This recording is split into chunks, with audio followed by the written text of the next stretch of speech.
واقعہ کربلا تاریخ اسلام کا وہ پرسوز واقعہ ہے جو قیامت تک بلایا نہیں جا سکتا، جس میں نواسۂ رسول حضرت امام حسین رضی اللہ تعالیٰ عنہ کو شہید کر دیا گیا تھا۔ یزید خلیفہ کی مسند پر براجمان ہو چکا تھا اور اس کے لیے سب سے بڑا خطرہ اللہ اور اس کے رسول صلی اللہ علیہ وسلم اور دین اسلام پر ڈٹ جانے والے حضرت امام حسین رضی اللہ تعالیٰ عنہ تھے، جنہوں نے اپنے نانا کے حق پر مر مٹنے اور اسے بچانے کی قسم کھا رکھی تھی۔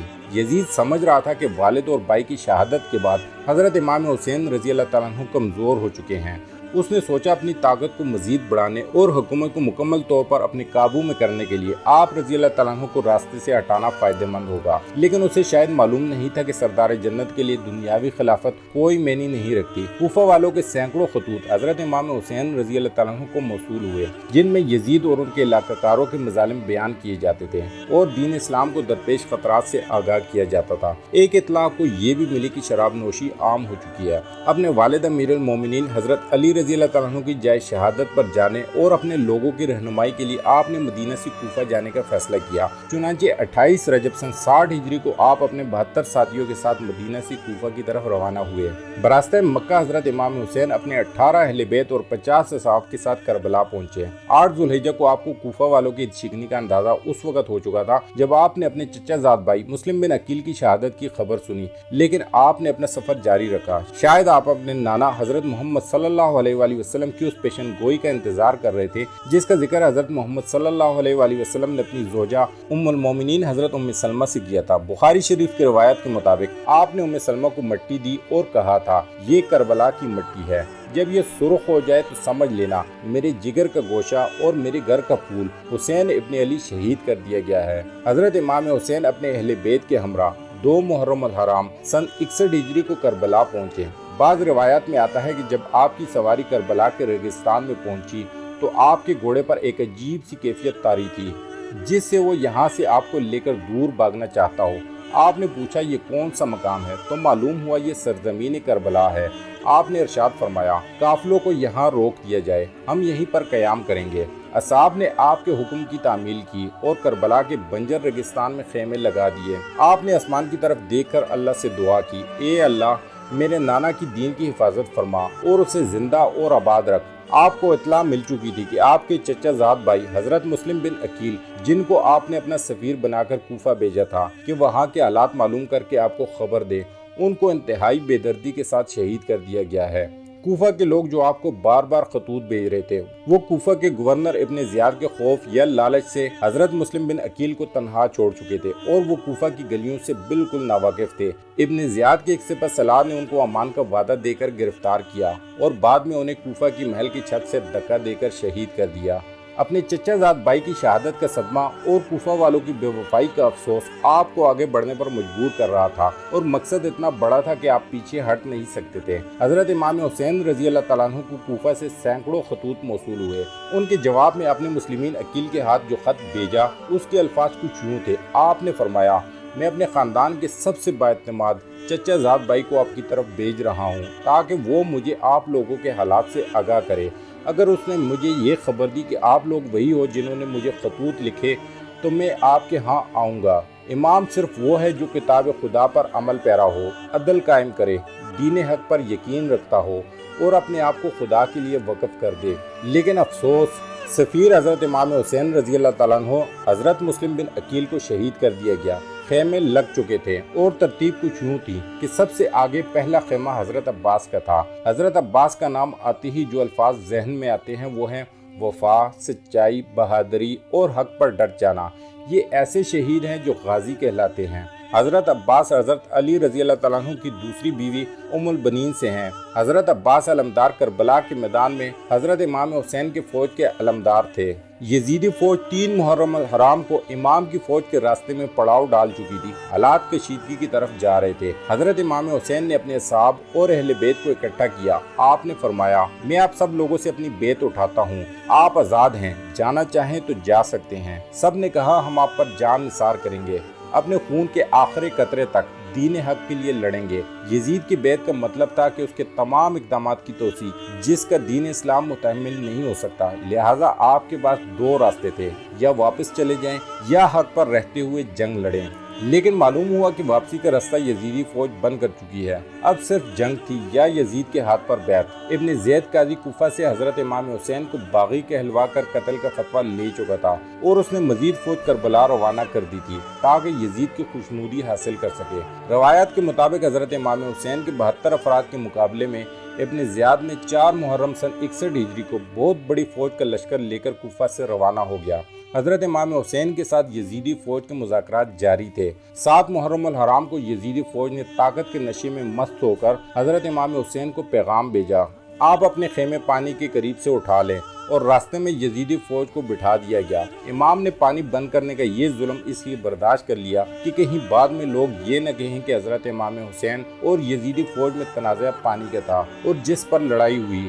آپ نے ظلم برداشت کیا اور اپنے حساب کے ساتھ خیموں کو پانی سے دور لے گئے۔ تپتے صحرا میں سب لوگ پانی کی پیاس سے تڑپنے لگے۔ لوگوں نے پانی کا تقاضا کیا، لیکن یزیدی فوج نے امام پر پانی بند کر دیا۔ بچوں سے زیادہ دین اسلام کی فکر تھی کہ یہ کن ظالموں کے ہاتھ اقتدار آ گیا ہے۔ یہ لوگ زمانہ جاہلیت سے زیادہ خطرناک اور گمراہ تھے۔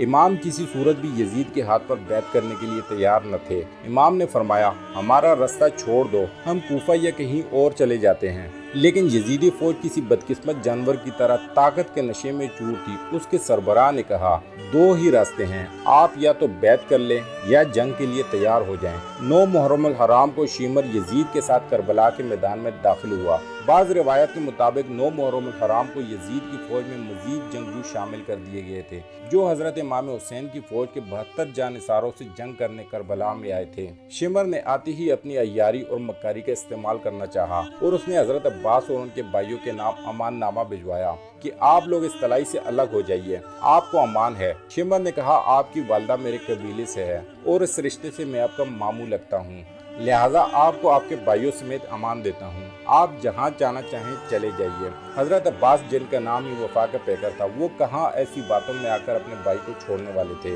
آپ کی ماں کا ذکر آیا تو حضرت عباس نے شمر کو کہا، او ملعون، اپنی ناپاک زبان سے میری ماں کا نام مت لے، انہی کی تربیت اور حکم سے آج میں یہاں پر موجود ہوں۔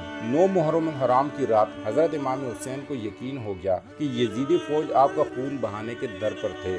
آپ نے اپنے تمام اصحاب اور اہل بیت کو اکٹھا کیا اور فرمایا، آپ میں سے جو جانا چاہے جا سکتا ہے، دشمن اپنے لیے جہنم خریدنا چاہتا ہے۔ میری خواہش ہے کہ میرے نانا کی امتی جہنم سے بچ جائیں، لیکن وہ ہمارے خون کے پیاسے ہیں۔ کچھ دیر کے بعد آپ نے اپنے باوفا بھائی اور ساتھی کو کہا، عباس، روشنی بڑھا دو، یعنی حضرت امام حسین کو یقین تھا یہ میرا بھائی مجھے تنہا نہیں چھوڑے گا۔ 10 محرم الحرام کا سورج طلوع ہوا۔ تمام اصحاب اور اہل بیت نے رات جاگ کر گزاری تھی، سب لوگ پیاس سے نڈال تھے۔ 7 محرم کی شام کو حضرت امام حسین کے حکم سے حضرت عباس اپنے چند افراد کے ساتھ یزیدی فوج کو دھکیلتے ہوئے فرات سے پانی کا مشکیزہ بھر کر لائے تھے، لیکن 10 محرم کو فوج کئی گنا بڑھ چکی تھی۔ شمر راستے میں حائل تھا۔ پیاسے بچوں کی ڈوبتی چیخوں، سسکیاں ماحول کو پرشوب بنا رہی تھی۔ حضرت امام حسین کی 4 سالہ بیٹی حضرت بی بی سکینہ پیاس سے نڈال تھی۔ انہوں نے اپنے چچا حضرت عباس سے پانی کا تقاضا کیا۔ حضرت عباس، بی بی سکینہ اور حضرت علی اصغر کے لیے پانی لینے نکلے۔ آپ کے ایک ہاتھ میں علم تھا اور دوسرے ہاتھ میں تلوار تھی۔ آپ نے مشکیزہ اپنے پشت پر لٹکایا اور حضرت امام حسین کی اجازت سے پانی لینے روانہ ہو گئے۔ یزیدی دشمن گاٹ لگائے بیٹھے تھے۔ علی زادی کی ہیبت اتنی تھی کہ کوئی سامنے آنے کی جرأت نہیں کرتا تھا۔ یزیدی فوج کو پیچھے دھکیلتے اور رونتے ہوئے حضرت عباس پانی تک پہنچ گئے۔ آپ نے مشکیزہ پانی سے بھرا اور گھوڑے پر اپنے سامنے رکھ لیا۔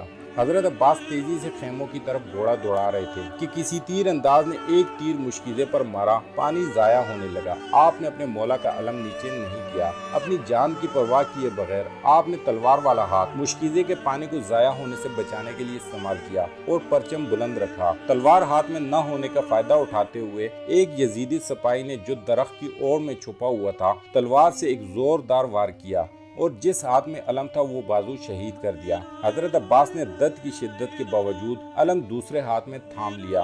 چند تیر اور مشکیزے پر لگے، پانی تیزی کے ساتھ ضائع ہونے لگا۔ اسی اثنا میں آپ کا دوسرا بازو بھی شہید کر دیا گیا۔ علی زادے کو بے دردی سے زخمی کر دیا گیا تھا۔ آپ کے دونوں بازو شہید ہو چکے تھے، لیکن آپ ابھی زندہ تھے۔ شاید اسی نسبت سے آپ کو غازی کا لقب دیا جاتا ہے۔ ایک بدبخت نے پیچھے سے آپ کے سر مبارک پر برچی کی ضرب لگائی اور آپ شہید ہو گئے۔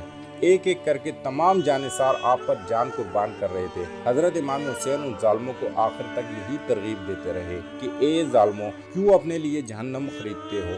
مگر آپ کی ایک نہ مانی گئی اور ایک ایک کر کے آپ کے سبھی ساتھیوں کو شہید کیا جاتا رہا۔ بالآخر آپ لڑنے کے لیے کربلا کے میدان میں اترے اور یزیدی فوج کی صفے الٹ دی۔ نواسۂ رسول صلی اللہ علیہ وسلم قہر بن کر یزیدی فوج پر ٹوٹے۔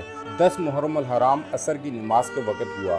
آپ گھوڑے پر سے اترے، ریت سے تیمم کیا اور نماز کے لیے کھڑے ہو گئے۔ یزیدی فوج کے بزدل سپاہی جو قریب ہی منڈلا رہے تھے اور حملہ کرنے کی جرأت نہیں کرتے تھے، حضرت امام حسین رضی اللہ تعالیٰ عنہ کی نماز میں مصروف ہونے کی وجہ سے آپ پر حملہ کرنے کی جرأت جتا پائے اور چاروں طرف سے آپ پر تیروں کی برسات کر دی۔ نماز میں مصروف ہونے کی وجہ سے حضرت امام حسین کو تیروں کی تکلیف کا اندازہ نہیں تھا۔ یزیدی بدبختوں کو شاید معلوم نہیں تھا کہ یہ علی زادہ ہے، اور حضرت علی بھی نماز میں مشغول ہوتے تو اس قدر خدا کی یاد میں ڈوب جاتے کہ تکلیف کا اندازہ نہیں ہوتا تھا۔ جب حضرت امام حسین رضی اللہ تعالیٰ عنہ سجدے میں گئے تو شمر نے اپنی تلوار کی ضرب سے آپ کا سر مبارک جسم سے الگ کر دیا اور اس کو نیزے پہ بلند کیا۔ حضرت زینب رضی اللہ تعالیٰ عنہ یہ سارا منظر دیکھ رہی تھی۔ خیموں سے بیویوں کے رونے کی آوازیں آئی تو یزیدی فوجیوں نے خیموں کو آگ لگا دی، خواتین کے سروں سے دوپٹے چھین لیے اور سب کو قیدی بنا کر یزید کے دربار میں پیش کر دیا۔ اس کے بعد کے حالات انشاءاللہ اگلی ویڈیو میں بیان ہوں گے۔ اللہ حافظ۔